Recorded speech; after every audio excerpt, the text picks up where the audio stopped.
নমস্কাৰ, মই অন্য এটা ভিডিঅ'লৈ সকলোকে স্বাগতম জনাইছোঁ। আৰু আজি লৈছোঁ চিতল মাছ আৰু এইফালে কৰিছা, গুটি আলু আৰু আলু দুটা কাটি থৈছোঁ, আদা নহৰু। এইফালে তেল গৰম হ'ল, মাছখিনি ফ্ৰাই কৰি লৈছোঁ দেই। আৰু একেটা কেৰাহীতে মই পানী দিলোঁ, নিমখ হালধি, এয়া বইলত বনাম। মাছখিনি কিন্তু ফ্ৰাই কৰি লৈছোঁ, আলু দিলোঁ আৰু ইমান উতল আহিলে ধুনীয়াকৈ ইয়াতে কাটি থৈ দিয়া পিঁয়াজ, আদা নহৰু আৰু জালুক কেইটামান আছে, এইখিনিও দি দিলোঁ। আৰু এতিয়া দিছোঁ কৰিছা আৰু বইলত বনাইছোঁ আৰু মাছখিনি ফ্ৰাই কৰি লোৱাখিনি দি দিলোঁ।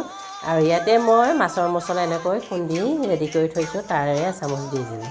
আৰু এইফালে ছাইডত গুটি আলু ভাজি আৰু মাছ তৰকাৰী ৰেডি হ'ল। আৰু কোনে কোনে এনেকৈ খাই ভাল পায় জনাবচোন বাৰু। আৰু লাষ্টত দিলোঁ ধনিয়া আৰু এইফালে ভাত বাঢ়িবলৈ ল'লোঁ দেই, গুটি আলু ল'লোঁ। আৰু এইফালে মই ভাল পোৱা কৰিছা দি আৰু চিতল মাছ তৰকাৰী ৰেডি। আৰু আজি ভিডিঅ' কেনেকুৱা পালে জনাবলৈ নাপাহৰিব দেই।